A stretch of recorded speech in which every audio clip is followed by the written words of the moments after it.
Te damos la cordial bienvenida a nuestro programa Palabras de Vida Eterna. Este programa tiene el propósito de compartir el corazón de Dios a través de las Sagradas Escrituras. Desde ya te dejamos con la audición de este día.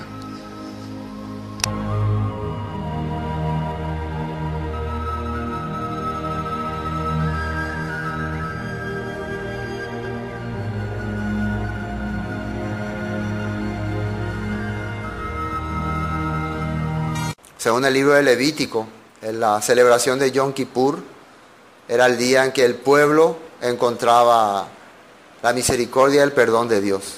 Pero se tenía que preparar un sacerdote para administrar. Y para el sacerdote se tenía que estar preparando días antes. ¿Por qué? Porque si no se hallaba puro su corazón, él moría en el lugar santísimo. Él era primero purificado exteriormente. Durante varios días era apartado de la comunidad, era llevado a un lugar donde él oraba, meditaba, se le derramaba el agua que fue preparado con la vaca lazana, el agua de la purificación. Todo este preparativo era para prepararlo exteriormente, pero siempre el sacerdote tenía todavía un sudorcito aquí. ¿Cómo está mi corazón? Porque él sabe que si él entra con un corazón falso en el lugar santísimo, ahí va a morir. Y dice que le ataban en sus piernas una cuerda. ¿Saben para qué le ataban? Si él moría ahí, le arrastraban. Y preparaban un sacerdote suplente. Siempre había un sacerdote suplente. Por si el otro. Y yo me imagino, si el titular cayó muerto, ¿qué le parece el suplente? ¿Cómo se estaría sintiendo el suplente? Entonces, imagínense, ese era el tiempo de Yom Kippur. Ese era el momento. El que tenía más responsabilidad, el que se le estaba cargando más responsabilidad, precisamente era el sumo sacerdote. ¿Qué les parece? Tener la oportunidad de compartir un culto de Yom Kippur, entendiendo qué significa, no es algo sencillo. No es algo fácil. Es muy importante entonces el corazón preparado delante de Dios. En ninguna manera el que nosotros nos reunamos en un tiempo de perdón, de misericordia, significa que hayamos perdido o estemos rechazando la salvación de Cristo. En ninguna manera. Al contrario, prueba de que hemos creído su redención, de que hemos creído el valor de su sangre en la cruz, es que estemos hoy reuniendo. Es la prueba. Porque los que pueden reunirse para examinarse a sí mismos, como decía el apóstol Pablo, son precisamente los que han conocido la verdad. El que no conoció la verdad jamás va a estar queriendo reunirse. El que realmente le interesa su alma, le interesa su vida, le interesa su salvación, precisamente es el salvo. Al pecador no le interesa esas cosas. El pecador solamente vive conforme a su rey, conforme a su líder, haciendo los placeres y los deseos de su amo. Eso hace el pecador. Vamos a ver la Biblia, vamos a comenzar entendiendo una vez más, como cada celebración tenemos que saber primero si esto es un mandato de Dios, vamos a ver si esto Dios manda. Entonces vamos a ir al libro de Levítico, capítulo 23. Levítico 23, versículo 26. 23, 26. Dice, a los 10 días, 26. También habló el Señor a Moisés diciendo, a los 10 días de este mes séptimo, será el día de expiación. Tendréis santa convocación y afligiréis vuestras almas y ofreceréis ofrenda encendida al Señor. Entonces estamos viendo esto como una ordenanza de Dios. A los 10 días de este mes séptimo. Actualmente estamos en el mes séptimo del calendario hebreo. Entonces, hace 10 días comenzamos con la celebración de Yom Teruah o trompetas. ¿Qué significó la celebración de Yom Teruah? El clamor, el anuncio, el aviso. Estoy viniendo, estoy llegando, me estoy acercando. ¿Estás preparado? Te dio 10 días para prepararte. Te dio 10 días para pensar, meditar. Hoy decide Dios. O sea, eso es lo que dice. Hoy decide si eres digno o no eres digno. Eso es lo que significaba esto. En el día de Yom Kippur se abrían, dice, por última vez las puertas del templo y después se cerraba. Ya no entraba más nadie. Así se hacía eso como tradición en Jerusalén. Bueno, acá dice que afligiréis vuestras almas. Y viendo en otra traducción o en otras interpretaciones, la palabra afligir tu alma quiere decir, alma era nefesh, alma era nefesh en hebreo, y al traducir alma en español sale garganta, alma es garganta, al traducir de hebreo a español, a garganta. ¿Y qué hace la garganta? ¿Qué recibe la garganta? Alimento, comida. Entonces si dice afligiréis vuestras almas, ¿a qué está hablando? Al ayuno. Vas a suspender tu comida. ¿Y eso te aflige o no? O sea, aflige al corazón. Versículo 28. Ningún trabajo haréis en este día, porque es día de expiación para reconciliaros delante del Señor vuestro Dios. Es el día en que uno tiene que meditar y pensar en cómo ha vivido delante de Dios. ¿Qué ha hecho? ¿Qué estaba haciendo? ¿Cómo ha vivido durante todo este año? ¿Ha mentido? ¿Ha robado? ¿Ha sido infiel? ¿Ha sido etcétera, etcétera, etcétera? Tiene que tener un tiempo en que el hombre pause su vida y reflexione. Cómo hacerse una auditoría, como las empresas tienen a fin de año su auditoría para balancear cómo le ha ido en el año. El hombre tiene que tener también, ¿entiendan? Dios permitió este tipo de tiempo, porque Dios quiere que el hombre medite. Bueno, eso es lo que estamos leyendo aquí en Levítico. Versículo 29. Porque toda persona que no se afligiere en ese mismo día será cortada de su pueblo. Y cualquiera persona que hiciere trabajo alguno en ese día, yo destruiré a tal persona de entre su pueblo. Ningún trabajo haréis, estatuto perpetuo es por vuestras generaciones, en donde quiera que habitéis. Versículo 32, sale acá, en donde quiera que habitéis. Versículo 32, día de reposo será a vosotros, y afligiréis vuestras almas, comenzando a los 9 días del mes. En la tarde, de tarde en tarde, guardaréis vuestro reposo. Al nosotros leer el libro de Levítico, es drástico, ¿no? Y es como tajante. Ahora, si uno preguntaría, el estado actual en que nos encontramos, la mayoría de nosotros, y lo que la Biblia pide aplicar, ¿pasamos la prueba? No pasamos. Entonces, ¿qué ocurre entonces? ¿Qué se aplica ahí para nosotros? Yo cuando veo eso, por eso hay que entender que Dios tiene misericordia.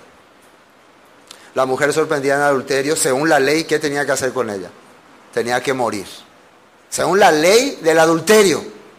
¿Entienden? Según la ley del adulterio tenía que morir. Pero la misma ley aplicaba la misericordia para ella. ¿En quién se puede aplicar la misericordia? Permiso, yo tengo entendido que hay también una ley que habla de misericordia. No,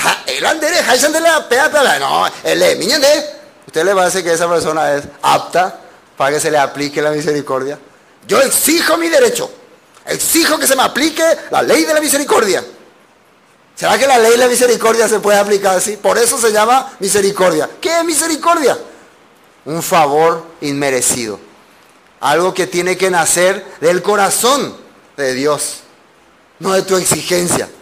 ¿Pero qué le parece hoy en día a las personas? No, pero eso, Saloma, eso Jesús ya no va a ser que Jesús murió por mí y no.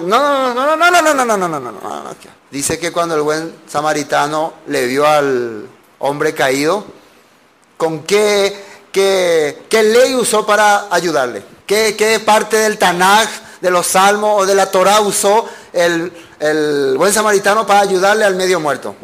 ¿Qué parte? La misericordia. ¿Y de dónde apareció eso? ¿De dónde le salió? Le nació, dice. ¿Por qué? Si ese judío es su enemigo, si el judío estuviera sano, ¿cómo le hablaría al samaritano? Samaritano maldito, pagano, traidor, usted vendido, anti-Torah, anti-Biblia, anti-todo, así le diría, ¿no? Así le hablaría. Pero cuando le vio el samaritano en un estado donde no podía hacer nada, donde estaba moribundo, se levantó algo en su corazón que se llama misericordia. Eso es lo que Dios quiere tener hacia nosotros, misericordia. ¿Qué necesita el pueblo de Dios para que Dios tenga misericordia de él? Afligir su alma. Señor, yo soy todo lo terrible que hay acá. Si no aflijo mi alma, yo no puedo estas cosas cumplir hoy en día. Si Dios ahora me está mostrando, y que conste esto, toda esta palabra, esto es un mandato suyo. Si hoy, 2015, estoy apenas conociendo, estoy entendiendo, es primero para que me dé cuenta, soy transgresor. Un transgresor que necesita la misericordia. Señor, de aquí a un año, cambia mi corazón, cambia mi situación, cambia mi vida. Si yo todavía no puedo aplicar estas cosas, si todavía mi vida o mi situación laboral, económica o lo que sea, no me da la capacidad, ¿qué tengo que pedir? Señor, el próximo año quiero fuerza, quiero cambiar. Así tiene que ser el corazón de una persona. No es que tiene que esperar que Dios le va a condenar, porque nunca Dios quiere condenar, quiere dar misericordia. Amén. Así que en ninguna manera ninguna persona se sienta condenado. Al contrario, sienta el corazón de recibir la misericordia de Dios. Porque eso es lo que Dios quiere dar. Hoy es el día del perdón. Amén. Bueno, otra parte, en Números 29. Si es ordenanza o no. Números 29, versículo 7. Entonces, solo un poquitito de leer. En el 10 de este mes séptimo tendréis santa convocación y afligiréis vuestras almas, ninguna obra haréis.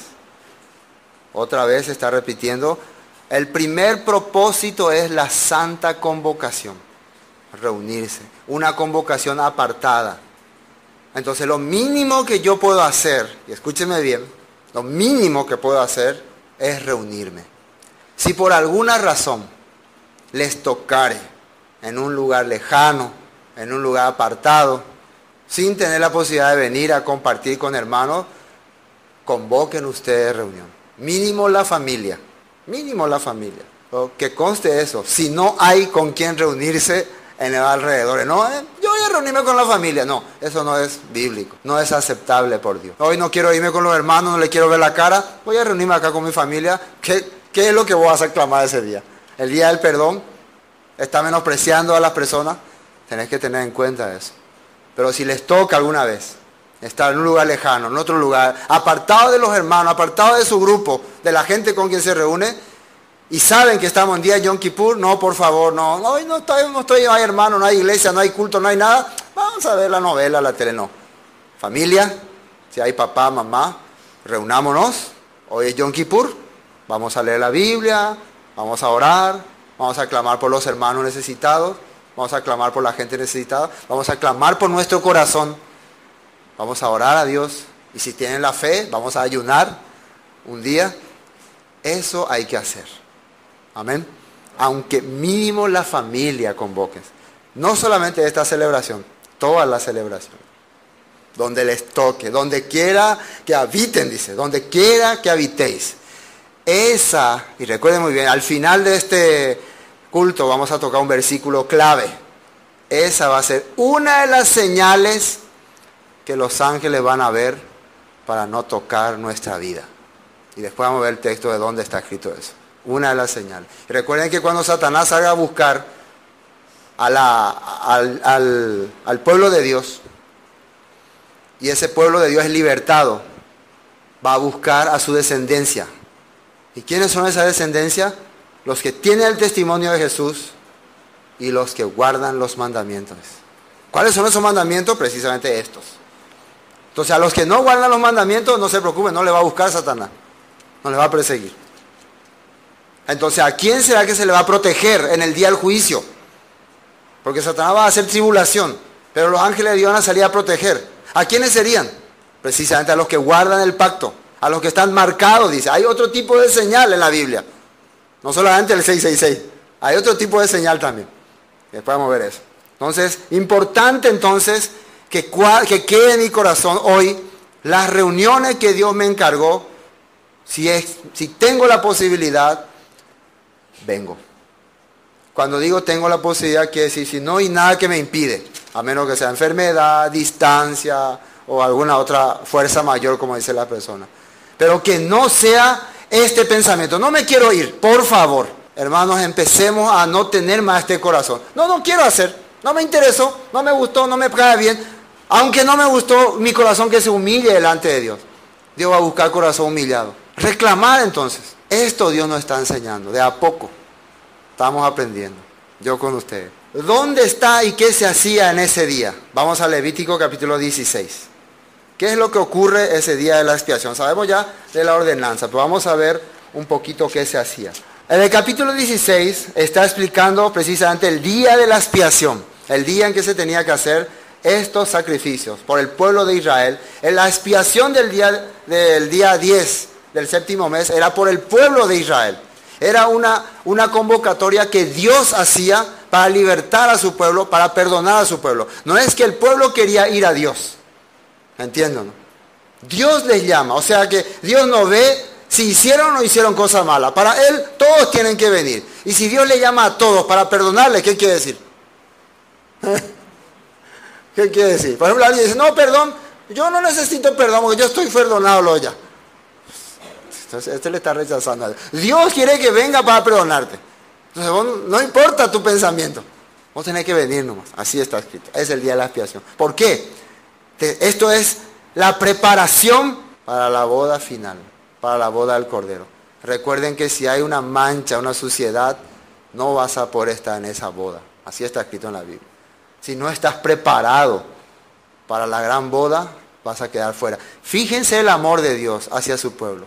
Antes de llegar el tiempo en donde va a venir a morar con su pueblo, preparó otra vez un día en donde el pueblo pueda recapacitar otra vez. Y quiere que lo celebre y lo recuerde perpetuamente, el día de la expiación. Eso significa que Dios ha tenido misericordia de nosotros. Jamás quiere que te sientas seguro. No, yo soy salvo, yo ya, gracias a Dios ya estoy feliz. No, quiere que recapacite. Y por eso dejó una ley para recapacitar. Ojo, no quiere decir que porque me dejó una ley para recapacitar, me está diciendo no soy salvo, no soy su hijo, no soy nada. Al contrario, está probándome si realmente soy su hijo. Y quiero acercarme a Él y quiero quedar bien con Él. Quiero estar preparado con Él para su gran día, para el día de la gran boda. Eso Dios quiere. Por eso me está permitiendo este día. Amén. Bueno, capítulo 16 de Levítico. El versículo 7 dice, después tomará 2 machos cabríos y lo presentará delante del Señor a la puerta del tabernáculo de reunión. Y echará suerte a Aarón sobre los 2 machos cabríos. Una suerte por el Señor y otra suerte por Azazel. Y hará traer a Aarón el macho cabrío, sobre el cual cayere la suerte por el Señor, y lo ofrecerá en expiación. Mas el macho cabrío, sobre el cual cayere la suerte por Azazel, lo presentará vivo delante de el Señor para hacer la reconciliación sobre él, para enviarlo a Azazel al desierto. Vamos a hablar de la que, por eso, vamos a hablar de la que a mí me pareció cuadraba mejor. Porque hay tantas maneras, tantas ideologías sobre esto, sobre los 2 machos cabríos, que es mejor cada uno lleve, investigue por sí mismo, ¿no? Y saque sus conclusiones. Pero bueno, la que vamos a compartir hoy fue la que a mí me pareció más exacta. Primero, uno era ofrecido como expiación para el Señor. ¿Qué es expiación? Bueno, todo lo que se hace en un sacrificio. Se mata al animal, se derrama su sangre, se lleva al lugar santo, se salpica la sangre en el lugar santísimo y después se sale y se pone sobre los cuernos del altar. Todo eso está explicando acá, si ustedes leen completo, dice todo el proceso que llevaba a hacer este sacrificio. Pero el otro dice que no era sacrificado. Era, a ver, el versículo 10. Mas el macho cabrío sobre el cual cayere la suerte por Azazel, lo presentará vivo delante del Señor para hacer la reconciliación sobre él, para enviarlo a Azazel al desierto. Esta palabra Azazel tiene varias interpretaciones y eso es lo que ha causado mucha confusión. Vamos a ir rápidamente al asunto. Algunas personas interpretan la palabra Azazel como el demonio expulsado o el Dios expulsado. Un Dios, o sea, Él es como Dios expulsado o botado o tirado. Así, como un demonio que fue tirado. Pero también hay otra interpretación que quiere decir quitar o llevar, o chivo expulsado, chivo arrojado. También hay una palabra hebrea que se usa para decir Azazel es chivo expulsado, un cabrío alejado o sacado de la congregación, que es llevado a otra parte. Y hay otras interpretaciones que dicen también que es el nombre de un lugar, de una montaña, que se llamaba así. Y ahí a nosotros nos quedamos todos así, confundidos. Pero mirando la escritura y mirando varios textos, y viendo lo que se hacía por este animal, las características que tenía, a mí por lo menos he llegado a la conclusión de que este animal sí o sí está representando a Jesús, que lleva los pecados. ¿Por qué? Le voy a mostrar por qué. Vamos a Levítico 16, 21. Levítico 16, 21. Los dos corderos están siendo sombra de lo que Jesús tenía que hacer por nosotros. Fíjense ahí. 16, 21. Y pondrá Aarón sus dos manos sobre la cabeza del macho cabrío vivo. ¿Qué es lo que hacía Aarón con la cabeza del macho cabrío vivo? Ponía sus dos manos, ¿y qué dice ahí? Y confesará sobre él todas las iniquidades de los hijos de Israel, todas sus rebeliones y todos sus pecados, poniéndolo así sobre la cabeza del macho cabrío vivo, y lo enviará al desierto por mano de un hombre destinado para esto. ¿Dónde nosotros vemos que alguien está tomando todas las iniquidades del pueblo de Israel? ¿O quién está cargando todas las iniquidades de Israel? ¿El mismo diablo carga toda la iniquidad de Israel? No. Para expiar. Si es un chivo expiatorio, porque acá dice que van a ser usados para expiar. Acá en la Biblia está escrito en Levítico que van a ser usados para expiación. Entonces jamás el diablo puede ser usado para nuestra expiación. Es imposible. Fijémonos un ratito, Isaías capítulo 53. Isaías 53, lo que dice ahí.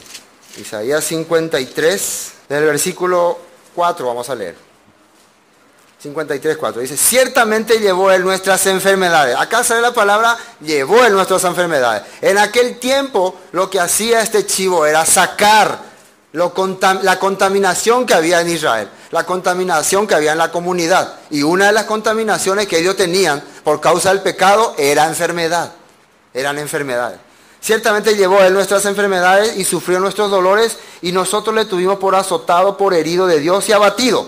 Mas él herido fue por nuestras rebeliones, molido por nuestros pecados. El castigo de nuestra paz fue sobre él, y por su llaga fuimos nosotros curados. Todos nosotros nos descarriamos como ovejas, cada cual se apartó por su camino, mas el Señor, acá dice, cargó en él el pecado de todos nosotros. ¿Qué está haciendo en este momento Aarón en representación del pueblo y en representación de Dios? Porque él llevaba un gorro que decía santidad a Dios. ¿Por qué es que cuando él se presentaba en el lugar santísimo tenía que estar bien puro, bien santo? Porque él iba a hacer un trabajo muy importante. Si él no tenía esa capacidad, él moría. Para que vean ustedes lo importante que era este trabajo. ¿Y cuándo es que él ponía su mano sobre ese macho cabrío? Después de salir, de haber hecho la expiación por el primer macho cabrío. ¿Entienden? Entonces él ponía y confesaba todos los pecados del pueblo de Israel. Volviendo a Levítico 22 ya leímos. Y aquel macho cabrío llevará sobre sí todas las iniquidades de ellos a tierra inhabitada, y dejará ir al macho cabrío por el desierto. Va a quedar en exilio ese macho cabrío. Y dice que este macho cabrío era ofrecido por la ignorancia del pueblo, por el pecado de la ignorancia del pueblo. Vamos a entender qué significa esto. En el día de Yom Kippur, mucha gente era llamada para ser perdonada. Había mucha gente que ni siquiera sabía por qué iba a ser perdonado. Pero ¿quién sí sabía? Dios sí sabía. Mucha gente no se consideraba pecador. Mucha gente no se consideraba realmente que ha hecho algo. Pero Dios sí sabía. Por eso el segundo macho cabrío era sacado afuera ante la vista de todas las personas. Y ante la vista de todas las personas, ¿quién confesaba los pecados? Aarón. ¿Qué decía Aarón? Señor, hemos pecado. Tu pueblo ha pecado. Tu nación santa ha pecado. Tus tribus han pecado. Judá ha pecado, Leví ha pecado, Simeón ha pecado. Ahí está Simeón. Yo no he pecado, pero Simeón ha pecado. Todos hemos pecado. No, yo no he pecado. Ahí no dice, yo no he pecado. Pero Dios, ¿qué está haciendo? Está viendo que hemos pecado. Y nos está mostrando a nosotros. No sabemos, pero hemos pecado, dice. Por eso en Yom Kippur comúnmente se dice, Señor, hemos pecado. A nosotros se nos enseñó a no decir eso, ¿no? Pero no, Señor, hemos pecado. Imagínense si Dios nos va a mostrar durante un día. ¿Quieres que te confirme que has pecado? A ver, nos animamos a decirle, a ver, confírmame. ¿Nos animamos? ¿Nos animaríamos a decir, no, yo no he pecado? ¿Nos animaríamos? Jamás. Yo por ejemplo no me animo. No me animo a decirle a Dios, yo no he pecado. He pecado, pero algunas veces ni no sé si he pecado, pero he pecado. Él sabe que he pecado. Entonces, al mirar el macho cabrío que Aarón confiesa, agarra a un hombre que hace, lo lleva.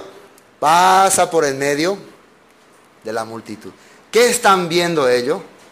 El pecado de su ignorancia, alejarse y quedar exiliado. A ver, ¿a quién le ocurrió la misma cosa? ¿A quién le sucedió la misma cosa? Al Mesías. Jesús vino, murió en la cruz, pagó por el precio de los pecados de las personas, pero el pueblo que hizo, le rechazó. El pueblo se sintió pecador, el pueblo escogido de Dios sentía que tenía pecado, no, pero igual él vino y pagó, ¿no? Y entonces él primero murió en la cruz, derramó su sangre y dijo, perdónalo porque no saben lo que hacen, no saben lo que están haciendo, pero igual él les perdonó. Y después de haber resucitado y de estar 40 días con su discípulo, ¿dónde se va el Espíritu de Jesús? ¿Queda con el pueblo? ¿Dónde se va? Se va a las naciones, se va al exilio. ¿Y cómo queda el pueblo? Con su ignorancia. Él está cubriendo el pecado de la ignorancia del pueblo. Se va en rescate por el pueblo.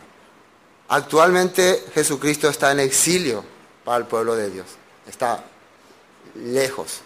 ¿Qué es lo que Él ha llevado? Ha llevado el pecado de la ignorancia. Ellos no saben que Él ha pagado su precio de sus pecados. Ellos no entienden. Aunque en la cruz ellos le crucificaban, Él gritó, perdónalos porque no saben lo que hacen. La pregunta, ¿Jesús en el exilio está muerto? ¿Él está muerto? ¿Cómo le consideran los judíos actualmente? Muerto. Pero Él no está muerto. Él fue llevado vivo. Él se fue vivo. Un día va a aparecer para abrirle el entendimiento. Bueno, hasta ahí quería compartir esta parte. Vamos a confirmar más después en el libro de Hebreos un poco de esta parte. Bueno, estos son lo que sale en la ley de Dios. Ahora vamos a mirar cómo entendían ellos esta celebración. Volviendo a la celebración, esto es para entender esta parte técnica. Por eso les dije, no podríamos tomar todo el tiempo para estudiar este tema. Es muy profundo. Tendríamos que hablar muchos otros textos. Hoy solamente queremos entender qué es el día de la expiación. Vamos al libro de Esdras, capítulo 8. Es la primera vez que compartimos este tema, así que va a haber mucha oportunidad más en el futuro. Vamos a ir desarrollando a profundidad. También ya esto les motivará a ustedes a investigar, a buscar, ¿cómo se puede decir? Respuestas, resultados. Así espero. Después cada uno traerá. Tengo una información importante, entonces ya comparte también su información. Que esto vaya siendo así. Vamos a ver lo que dice el libro de Esdras, capítulo 8, versículo 21. ¿Por qué era importante esta fecha delante de Dios? Y publiqué, versículo 21, ayuno allí, junto al río Ahava, para afligirnos delante de nuestro Dios, para solicitar de Él camino derecho para nosotros y para nuestros niños, y para todos nuestros bienes. Entonces Esdras estaba anunciando en este lugar, para recibir la bendición, que empezó a pedirle al pueblo. Vamos a afligir nuestro corazón. ¿De dónde habrá sacado él esa idea? ¿De su cabeza? ¿O Dios había ordenado eso? Dios había ordenado, era una ordenanza. Este texto no lo quería leer acá. Vamos a Joel capítulo 1. Joel capítulo 1. Después de Osea hasta Joel. Joel capítulo 1. Fíjese lo que dice aquí. Versículo 14.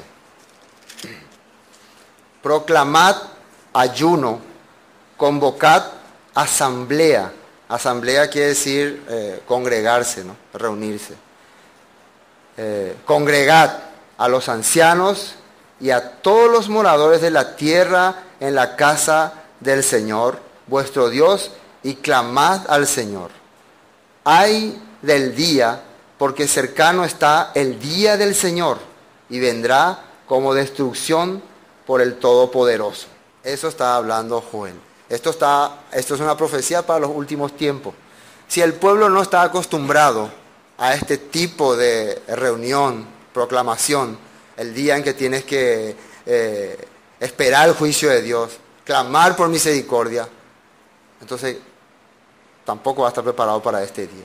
Por eso Dios nos dejó estas celebraciones como ensayos para ese tiempo, para ese gran día del Señor. Por eso el día de Yom Kippur se le llama también el día del Señor, así se le llama también. El gran día, así se le dice en las tradiciones. Bueno, otra vez Joel capítulo 2, versículo 12. 2, versículo 12. Por eso pues ahora dice el Señor, convertíos a mí con todo vuestro corazón, y como dice acá, con ayuno y lloro y lamento. Está diciendo convertíos, y la palabra convertido es volverse también, dejar de vivir corrompidamente. Si anteriormente en capítulo 1 está proclamando ya, reúnanse para proclamar, porque va a venir el gran día del Señor. Ahora está pidiendo que se conviertan con ayuno, lloro y lamento. Esto no quiere decir que estas personas son malditos, maldecidos. Al contrario, si están haciendo estas cosas es porque están creyendo a Dios. Cuando Daniel se sintió desesperado por su pueblo, cuando Daniel se sintió afligido por su pueblo, ¿qué hizo? Empezó a orar, empezó a clamar en su corazón. Hemos pecado contra Dios, hemos interrumpido tu ley, hemos sido rebeldes, hemos desobedecido a los profetas. Señor, ten misericordia a nosotros. Con ayuno y lágrimas él hacía estas cosas.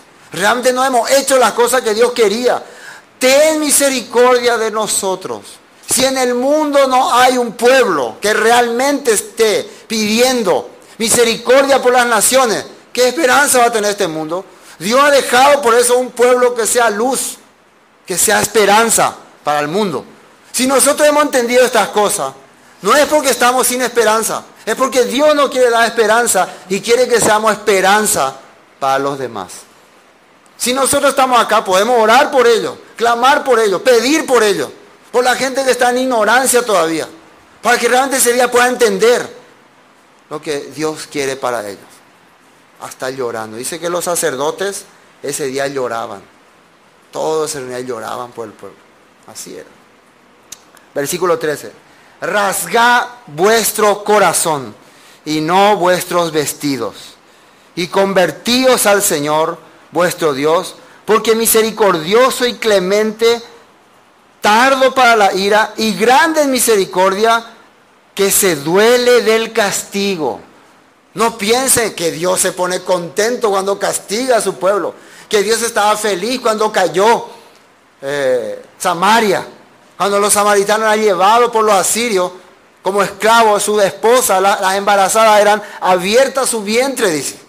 Los niños bebés eran arrojados a las paredes y reventadas sus cabezas.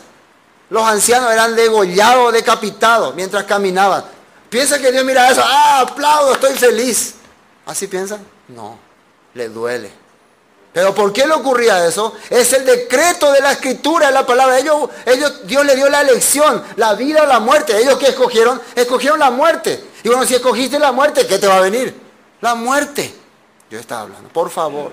Yo no quiero ver su sufrimiento. Yo no quiero ver su caída ni su fracaso. Quiero verle a ustedes vivir. Quiero que vivan. Por eso dice, rasgad vuestro corazón, no vuestros vestidos. No solamente te presenté por afuera como lamentado, desde el corazón quiere que sienta realmente la vida que está llevando. Vuestro corazón y vuestro vestido, y convertido al Señor vuestro Dios, porque misericordioso es. Y fíjense por qué pide que te convierta a Él. Porque Él es misericordioso. ¿Qué quiere decir? Porque Él se mueve a misericordia por tu vida. Algo así, ¿no? Dios se hay jugo ahí, así que hay cota, hay cosas. Porque ahí se hay jugo ahí. Eso es terrible, esta clase de persona. Porque sabe que yo te quiero, por favor, convertite. Ya no vaya más de así. Versículo 14. ¿Quién sabe si volverá y se arrepentirá y dejará bendición tras de él? Esto es ofrenda y libación para el Señor vuestro Dios. El que Dios nos deje bendición, dice, es una ofrenda para Él. El que vea nuestro arrepentimiento sincero, nuestro regreso sincero a Él, no nuestro falso regreso. Nuestro regreso con altanería no sirve, nuestro regreso con orgullo no sirve, sino un regreso sincero. Tocad trompeta, versículo 15, en Sión, proclamad ayuno, convocad asamblea. Ese día se toca también el shofar. El shofar, ¿se acuerdan cuál era el shofar que se tocaba? El shofar Hagadol. ¿Qué decía el shofar Hagadol? ¡Tonón! Largo tocaba. ¿Qué significaba eso? Llamando a su pueblo al arrepentimiento. Dice, convoquen asamblea y toquen el shofar. Vamos a tocar después. Pero ya no es el es llamando al arrepentimiento. Regresen, pueblo mío. Entonces cuando el pueblo escuchaba ese shofar, Dios nos está llamando. No, pero yo no hice nada, que se vayan esos pecadores. Yo soy bueno, entonces Dios le está llamando a todo. Reunid al pueblo, santificad la reunión, juntaos los ancianos, congregad a los niños y a los que maman, salgan de su cámara el novio y de su tálamo la novia. Salgan de sus habitaciones, salgan de su pieza, salgan de su casa, niños, todos, los que maman, no, estoy muy bebecillo todavía, no, todos. Dios le está llamando a todos. ¿Sí o no? Pero algunos no, dejamos ahí. Bueno, Dios, y hay más, ustedes pueden leer todo este capítulo.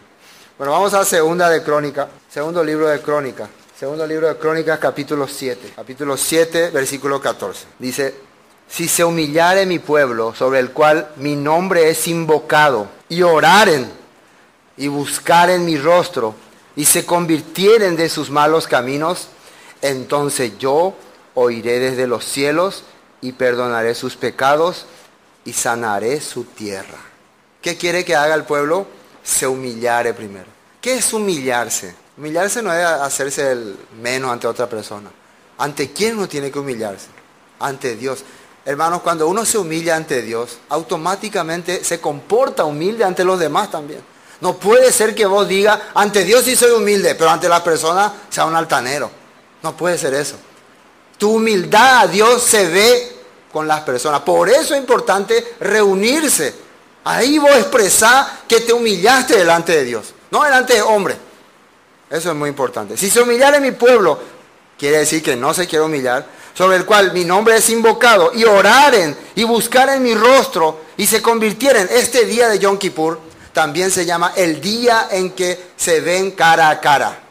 El día en que el pueblo se ve cara a cara con Dios. Porque era el día en que el sumo sacerdote entraba en el lugar santísimo, en representación del pueblo. Es el día del cara a cara. Convirtieren sus malos caminos, entonces yo iré desde los cielos y perdonaré sus pecados y sanaré su tierra. Vamos a Isaías 58. El día del ayuno. ¿Qué es el ayuno según la Biblia? Isaías 58.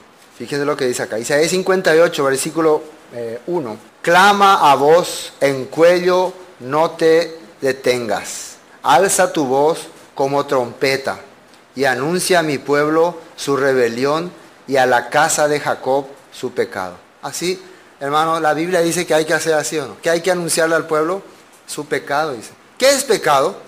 Transgresión a la ley. ¿Será que hoy la persona cuando escucha que está transgrediendo la ley, que está viviendo contrario a Dios, va a recibir o va a rechazar? ¿Por qué creen que a Isaías le rechazaban? La gente no quiere que se le diga que está viviendo mal delante de Dios. Pero Dios, ¿cómo te pide que haga? Grites, dile a fuerza que están transgrediendo mi ley. Eres su pecuera. No, hay posita ese día. Eres. No, eres. Después, ¿qué me buscan cada día? ¿Qué? Me buscan cada día y quieren saber mis caminos, como gente que hubiese hecho justicia y que no hubiese dejado la ley de su Dios. Me piden justos juicios y quieren acercarse a Dios. Fíjense lo que está diciendo.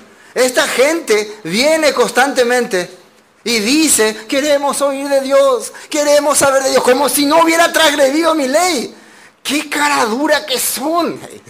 Andé mañana, se cuera. Bueno, no, de cara dura, vente más. O son más cara dura todavía. Ellos vienen buscando a Dios. Ellos quieren solucionar su problema. Ellos quieren estar con Dios. Y vos no le decís, Isaías, ¿no? Sus verdades. Que me buscan cada día y que quieren saber mis caminos. Quieren saber mis caminos. Como gente que hubiese hecho justicia y que no hubiese dejado la ley de su Dios, me piden justo juicio y quieren acercarse a Dios. Porque dicen, ayunamos y no hiciste caso. Humillamos nuestras almas y no te diste por entendido. He aquí que en el día de vuestro ayuno buscáis vuestro propio gusto y oprimís a todos vuestros trabajadores. Está hablando del día de Yom Kippur. Ellos están reclamando, nosotros hicimos lo que Dios quería. Ahora ya por la Dios hipotá, lo cumplimos. Así están reclamando. Nosotros, por ejemplo, estamos todavía más lejos de ellos porque nosotros ni siquiera todavía cumplimos estas cosas. Estamos aprendiendo recién. Ellos ya dicen que han cumplido. Recuerden que en Isaías 1 dice que Dios está hastiado de su holocausto, de su sacrificio, de su día de reposo, de su luna nueva. A mí me asustó eso. Entonces Dios no quiere que se haga todas esas cosas, no. ¿De qué es lo que está hastiado? De su hipocresía, de su falsedad. ¿Hasta cuándo van a hacer doble cara? Así está hablando. Terrible esto, ¿no? Terrible. Versículo 4. He aquí que para contiendas y debates ayunáis, y para herir con el puño inicuamente no ayunéis, como hoy, para que vuestra voz sea oída en lo alto. ¿Es tal el ayuno que yo escogí, que de día aflige al hombre su alma, que incline su cabeza como junco y haga cama de silicio y de ceniza? Pregunta, ¿será que eso nomás es lo que yo quiero que el hombre haga? Que ese día de ayuno todo el día está llorando, lamentándose. ¿Será que eso nomás? Porque recuerden que ellos hacían estas cosas. Nosotros ni siquiera hacemos. Ellos hacían, pero ahora está más duro. Porque Dios vio con qué corazón lo hacían. ¿Qué dice acá? Continuamos con 5. ¿Llamaréis esto ayuno y día agradable al Señor? Versículo 6. ¿No es más bien el ayuno que yo escogí, desatar las ligaduras de impiedad? La palabra impiedad es vivir oponiéndose a lo que a Dios le agrada. Impío es la persona que se opone a los mandatos de Dios. Rechaza los mandatos de Dios. Lo que yo quiero es que ustedes dejen de vivir rechazando los mandatos de Dios. Eso es lo que quiero. No que cada año se hagan los afligidos. Escúchenme bien, por eso les di este día. Estaba hablando Isaías. Después, impiedad, soltar las cargas de opresión y dejar ir libres a los quebrantados y que rompáis todo yugo. No es que partas tu pan con el hambriento y a los pobres errantes albergues en casa, que cuando veas al desnudo lo cubras y que no te escondas de tu hermano. Escuchen muy bien esta palabra, que no te escondas de tu hermano. Anire cañilo mitai, ani desaparece. Ese es el ayuno. El objetivo del día de la expiación, del día de la aflicción, del día del ayuno, es cambiar tu corazón. Es que sea otra persona. Es que no vivas escondiéndote de la gente, huyendo de los demás, como Caín, ¿no? Que vivía huyendo, sino al contrario, que hagas uno, que hagas comunidad. ¿Qué es lo primero que en la comunidad uno nota? Hay muchas personas con necesidad, hay muchas personas que le falta esto, algunos no, otros sí. Eso es lo que Dios quiere que vos observes. Así la Biblia dice. Para eso es el día del ayuno, para que medites. ¿A quién le está guiando, dirigiendo? ¿Quién Dios puso en tu corazón para que tenga misericordia? Bueno, hasta aquí hemos visto lo que el Antiguo Testamento habla del día del perdón, de los profetas y de cómo tenemos que considerar. Ahora, ¿Jesús habló de este tema? ¿Jesús tocó algo sobre el arrepentimiento, sobre humillar el corazón? Vamos a empezar el Nuevo Testamento. Vamos a Mateo capítulo 3. Todo lo que está en el Nuevo Testamento es reflejo de lo que la Biblia dice aquí. San Mateo capítulo 3, versículo 1 comienza así. En aquellos días vino Juan el Bautista predicando en el desierto de Judea y diciendo, fíjense lo que dice Juan el Bautista. Juan el Bautista era un hombre que se apartó de la comunidad de Jerusalén precisamente porque vio que el pueblo estaba corrompido. Y fue al desierto, vivió como escenio, aprendió la escritura allá y un día, cuando Dios le llamó, le dijo, Juan el Bautista, llegó la hora de que clame. A nivel que él salió a clamar a gritar fuertemente esta palabra. ¿Qué dijo? Arrepentíos porque el reino de los cielos se ha acercado. Regresen a Dios. Estamos llegando al día del Señor. Vuélvanse a Él, arrepiéntanse. Quiere decir que ellos estaban viviendo totalmente apartados de la presencia de Dios. Lucas capítulo 3. Lucas capítulo 3. Lucas capítulo 3, vamos a leer un poquito más lo que Juan el Bautista dice aquí. Lucas 3, 3. Y él fue por toda la región contigua al Jordán, predicando el bautismo de arrepentimiento para perdón de pecados. ¿Qué es lo que andaba haciendo Juan el Bautista? Predicando que se arrepientan para que puedan ser perdonados sus pecados. Que retornen a Dios, que regresen a Dios, que vuelvan a Dios, que aflijan su corazón, como él lo hacía. Como está escrito en el libro de las palabras del profeta Isaías, dice: voz del que clama en el desierto, preparad el camino del Señor, enderezad sus sendas. Todo valle se rellenará y se bajará todo monte collado, los caminos torcidos serán enderezados y los caminos ásperos allanados. Y verá toda carne la salvación de Dios. ¿Qué hay que hacer? Llamar al arrepentimiento para preparar el camino de Dios, porque Dios va a venir y no va a permitir caminos torcidos, lugares altaneros, lugares altos va a derrumbar, todo va a quedar parejo. Así está escrito en la Biblia. El arrepentimiento, el llamado arrepentimiento es para emparejar mi corazón con Dios. Versículo 7, vamos a ver qué dice el versículo 7.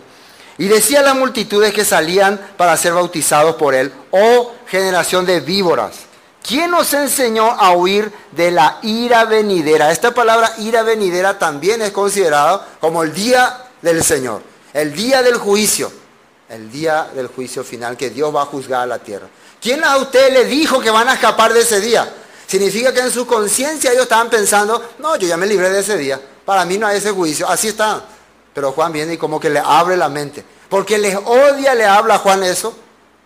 ¿Acaso Dios no le dijo a Isaías que clame, que diga a su pueblo, que se arrepienta, que deje esa vida corrupta para que sean perdonados?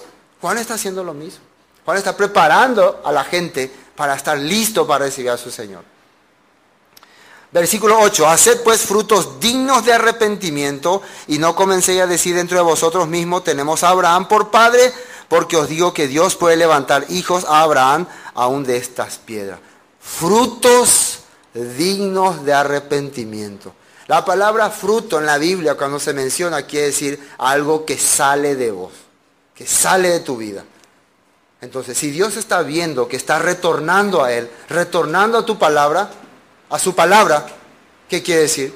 Que eso se va a ver en tu vida. Se van a ver tus frutos. No puede ser que vos seas una persona que está regresando a Dios y siga siendo con ese carácter tan duro, menospreciando a tu prójimo, menospreciando a los demás, haciéndole a un lado a la gente, no queriendo saber nada de nadie, de cuál se va a beber, a ni se molesta, ese va fruto europeo. Pensá muy bien. Va a llegar el día de la ira, pensar que vas a escapar. Juan te está diciendo: pensá. El que puede escuchar esto, el que puede oír esto, el que puede mirar su corazón, resultado de que realmente ha sido rescatado del mundo. Eso. No piensen que el que escucha esto, el que acepta esto, es porque no es salvo. Al contrario, este es el salvo. Este es el que entiende el amor de Dios. ¿Por qué Dios me habla tan duro? ¿Por qué me manda palabras tan feas? ¿Por qué dice así, así, así? Porque quiere salvarme. Porque quiere que sea parte de su pueblo. No quiere que sea parte de este mundo corrompido. Él odia el dolor y el sufrimiento de las personas. ¿Entienden hasta acá? Versículo 9. Y ya también el hacha está puesta a la raíz de los árboles. Por tanto, todo árbol que no da buen fruto se corta y se echa en el fuego. No da buen fruto. Es el tiempo en que yo tengo que examinarme.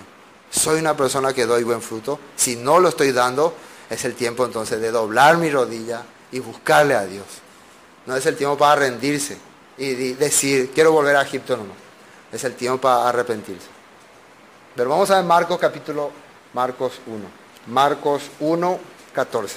Después que Juan fue encarcelado, vino Jesús a Galilea predicando el evangelio del reino de Dios, diciendo: el tiempo se ha cumplido y el reino de Dios se ha acercado. Arrepentíos y creed en el evangelio. Una vez más, ahora vemos a quién hablando de arrepentimiento, a Jesús. Arrepentíos y creed en el Evangelio.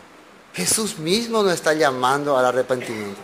Aquí yo no quiero leer más, pero en otra parte de la Biblia, en Lucas 3, ¿no? En Lucas 13:3, dice que Jesús habló: si no arrepentís, todos pereceréis.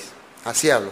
Si no se arrepienten, todos van a perecer. Y eso no era palabra suya, era palabra que estaba escrito en Josué capítulo 23:16 y Deuteronomio 30:15.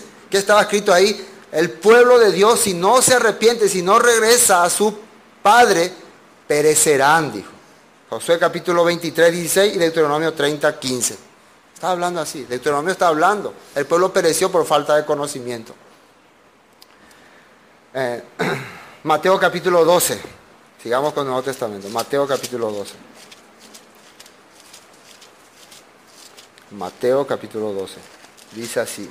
Mateo capítulo 12, versículo 40. Quiero que presten mucha atención. Versículo 40.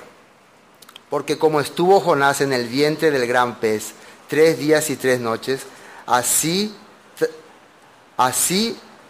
estará el Hijo del Hombre en el corazón de la tierra 3 días y 3 noches. Los hombres de Nínive se levantarán en el juicio con esta generación y la condenarán porque ellos se arrepintieron a la predicación de Jonás, y he aquí más que Jonás en este lugar. Jesús está diciendo que la gente de Nínive se van a levantar. Nínive, con acento.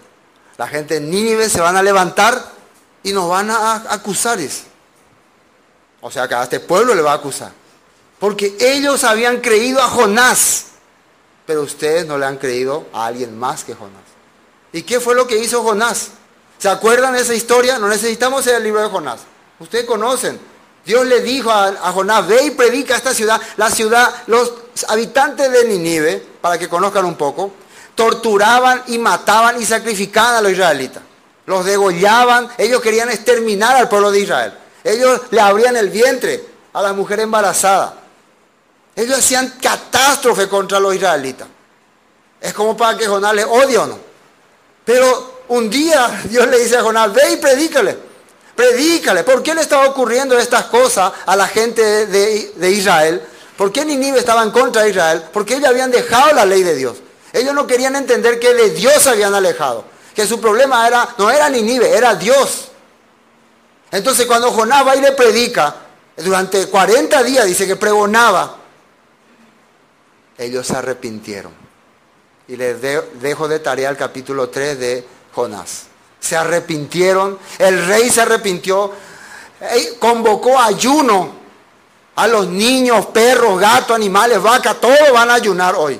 Para ver si Dios tiene misericordia de nosotros, esperando. ¿Quiénes eran ellos? Eran conocedores de la Torá, conocedores del Tanakh, conocedores del Brit Hadashah. Nada, ellos eran paganos. Lo único que entendieron ellos era que el juicio de Dios venía sobre ellos si no se arrepentían. Y se arrepintieron. Por eso, es como para que nos quieran juzgar o no. Y ustedes que conocen la Escritura, conocen la palabra, han conocido la Escritura, viven así. Así estaba hablando. Hebreos capítulo 7. Vamos a Hebreos capítulo 7, versículo 22. Hebreos capítulo 7 es un libro que enseña precisamente acerca del sacrificio de Yom Kippur y del sacerdote perpetuo que es Jesucristo, ¿no?, que tenemos nosotros. Capítulo 7, versículo 22. Por tanto, Jesús es hecho fiador de un mejor pacto. Y los otros sacerdotes llegaron a ser muchos debido a que por la muerte no podían concluir. Mas este, por cuanto permanece para siempre, tiene un sacerdocio inmutable, por lo cual puede también salvar perpetuamente a los que por él se acercan a Dios, viviendo siempre para interceder por ellos.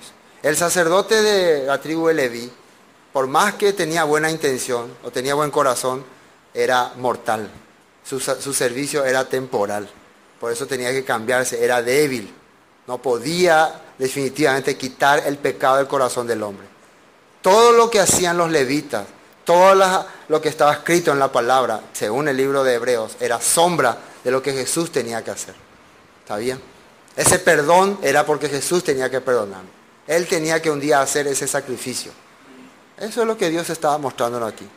Vamos a ir leyendo, versículo 26. Porque tal sumo sacerdote nos convenía, santo, inocente, sin mancha, apartado de los pecadores y hecho más sublime que los cielos. Recuerden que el sacerdote también levita, que tenía que ofrecer sacrificio. Si no estaba limpio, podía morir. Pero igual, aunque se haya limpiado súper limpio, igual en su conciencia seguía siendo pecador. Pero nosotros necesitamos un sacerdote que realmente pueda darnos confianza de que nunca va a fallar. Y ese era Jesucristo. Él nunca va a fallar. Nosotros podemos fallar, pero Él nunca va a fallar.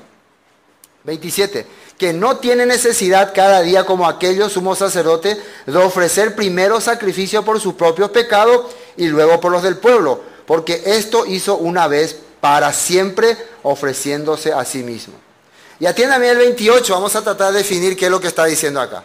Porque la ley constituye sumos sacerdotes débiles, hombres, pero la palabra del juramento posterior a la ley, al Hijo hecho perfecto para siempre. Cuando se refiere acá a la ley, se está refiriendo a los escritos que están en los 5 libros de Moisés.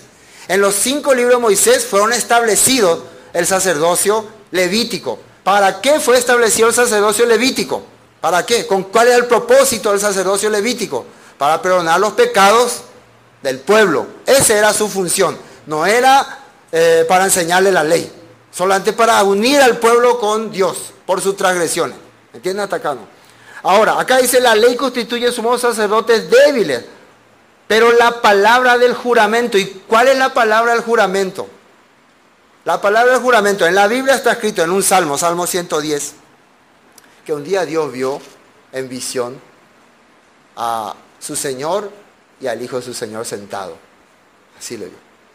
Y que Dios le dijo, juro, te juro, para siempre que recibirás el orden de Melquisedec.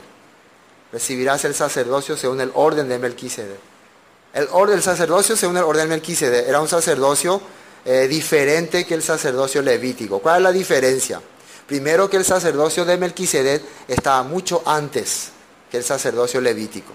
Abraham ya se encontró con el sacerdote de Melquisedec y le dio los diezmos. Porque ¿a quién se le da los diezmos? Al que sirve a Dios, al que puede bendecirte. Entonces, mucho antes que aparezca Leví, ya había un sumo sacerdote, según el orden de Melquisedec, que según la Escritura es perpetuo, permanece en perpetuidad.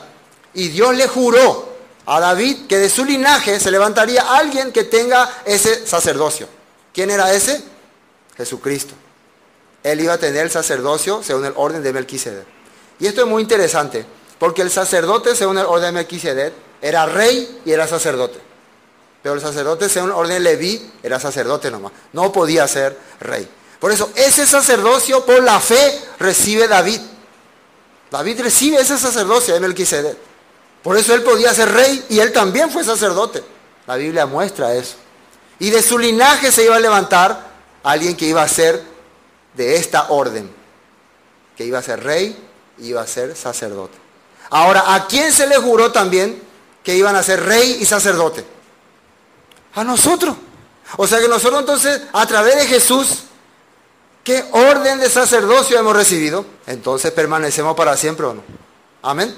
Y eso es por la obra de Jesús. Por eso necesitamos este tipo de sacerdote, ¿o no? Pero con el sacerdocio arónico, levítico, era temporal, no podíamos permanecer. Por eso tenía que cambiarse. Hasta aquí entendemos. Capítulo 8, versículo 7. Ustedes pueden leer todos los capítulos, por falta de tiempo ya leo poquitito nomás. Dice, porque si aquel primero hubiera sido sin defecto, ciertamente no hubiera procurado lugar para el segundo. Porque reprendiéndolos, fíjense que acá sale que aquel primero se refiere al orden de Aarón, al sacerdocio arónico. Si no hubiera tenido defecto, no hubiera sido necesario cambiarlo. ¿Pero por qué se cambió? Porque no podía hacernos perfectos para siempre, ni darnos la eternidad, como lo hizo Jesucristo con su orden de Melquisedec. Versículo 8, pero reprendiéndoles dice, he aquí vienen días, dice el Señor, en que estableceré con la casa de Israel y con la casa de Judá un nuevo pacto. Pacto significa una nueva promesa, un nuevo acuerdo. Esto, ¿a quién se le reprendió? ¿A quién se le dio esa reprensión? Fue en el tiempo de Jeremías, cuando el pueblo rechazó a Dios y vino Nabucodonosor y destruyó Jerusalén y el templo. Y Dios prometió ahí que en el postrer tiempo perdonaría su pecado y que pondría nuevamente su ley en sus mentes y en sus corazones. Así está escrito acá. ¿No? Vamos a saltear otra vez. Versículo 13. Al decir nuevo pacto, ha dado por viejo al primero. Se está refiriendo al acuerdo primero que hizo Dios con su pueblo. ¿Cuál es el acuerdo? Hago un acuerdo contigo de que vas a cumplir mi palabra. Acepta. Pero vos rechazaste ese acuerdo. Entonces ahora Dios quiere hacer un nuevo acuerdo a través de su Hijo. Y esta vez no quiere más escribir sus leyes en tabla de piedra, sino quiere escribir en tu corazón. Quiere poner su ley en tu corazón. Esa vez estaba en tablas de piedra que representaban también el corazón del pueblo duro, endurecido. Bueno, un último versículo para entender este punto. Capítulo 10, el versículo 16. Capítulo 10, versículo 16. Este es el pacto que haré con ellos después de aquellos días, dice el Señor. Pondré mis leyes en sus corazones y en sus mentes las escribiré. Añade, nunca más me acordaré de sus pecados y transgresiones, pues donde hay remisión de estos, no hay más ofrenda por el pecado. Así que, hermanos, fíjense a quién se le está dando este pacto. A los hermanos, a los que han tenido la fe, a los que han creído. Teniendo libertad para entrar en el lugar santísimo por la sangre de Jesucristo, por el camino nuevo y vivo que Él nos abrió a través del velo, esto es de su carne. Y teniendo un gran sumo sacerdote sobre la casa de Dios, ¿por qué dice que Él nos abrió el velo a través de su carne? Porque su carne representaba nuestra vida. Entonces, al torturar su carne, al sacrificar su carne, ¿a quién se le ha torturado? ¿A quién se le ha sacrificado? A nuestra vida. Porque nuestra carne era lo que nos impedía entrar en el lugar santísimo. Pero siendo ya abierto, o sea, abierto quiere decir también rasgado. Recuerden que Dios quería que nosotros rasguemos nuestro corazón, no nuestro vestido. Entonces, a través del cuerpo de Jesús, nuestra carne fue rasgado. Entonces, ¿cómo fue abierto el velo para poder entrar en el lugar santísimo? Sigamos leyendo. Versículo 22. Acerquémonos con corazón sincero, en plena certidumbre de fe, purificados los corazones de mala conciencia y lavados los cuerpos con agua pura. Ya podemos acercarnos a Dios con sinceridad, sin falsedad. Mantengamos firme sin fluctuar la profesión de nuestra esperanza, porque fiel es el que prometió, y considerémonos unos a otros para estimularnos al amor y a la buena obra, no dejando de congregarnos, como algunos tienen por costumbre, sino exhortándonos, y tanto más cuando veis otra vez que aquel día se acerca.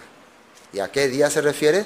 Al día del juicio final. No dejen de reunirse, no dejen de juntarse. Y estimúlense, dense fuerzas. No cada uno se aparte y no, ya anímense uno a otro. Cuanto más cuando ven, cuando observen que ese día se acerca. Y para terminar quiero leer 2 versículos finales. ¿Está bien? Pero clave. Primero, Ezequiel 9. Ezequiel 9.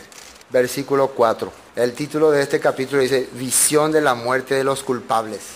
Es una visión al futuro.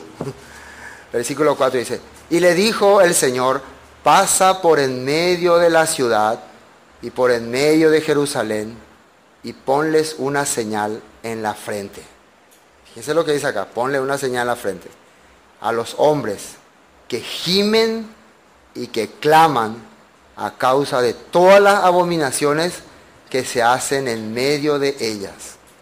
A toda esa gente que está clamando, pidiendo, Señor, por favor, ponle una señal, ponle una marca. No es el 666, le aseguro. Este no es la señal 666. Versículo 5. Y a los otros dijo, oyéndolo yo, pasad por la ciudad en pos de él y matad, no perdone vuestro ojo ni tengáis misericordia. Matad a viejos, jóvenes, vírgenes, niños y mujeres, y hasta que no quede ninguno, Pero a todo aquel sobre el cual hubiere señal, no os acercaréis, y comenzaréis por mi santuario. Comenzaron pues desde los varones ancianos que estaba delante del templo.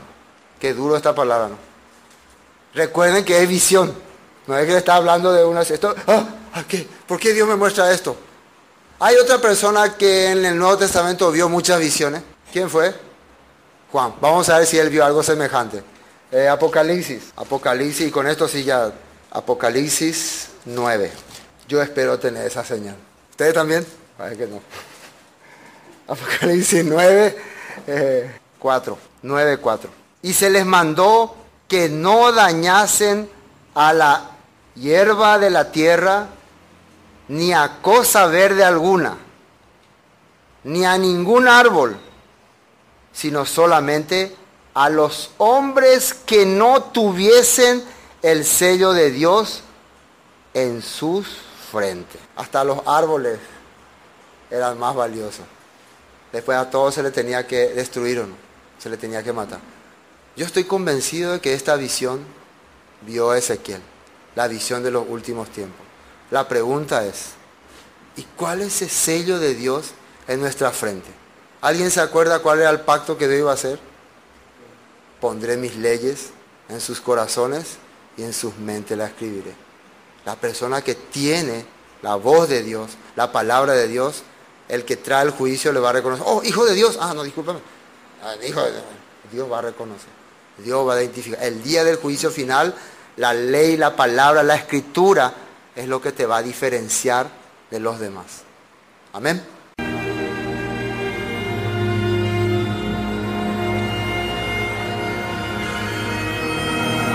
Esto fue Palabras de Vida Eterna. Cualquier consulta que tengan sobre el tema que hemos tratado hoy, nos envían sus mensajes al 0981 60 46 77 y estaremos respondiéndoles con mucho gusto. Bendiciones y hasta pronto.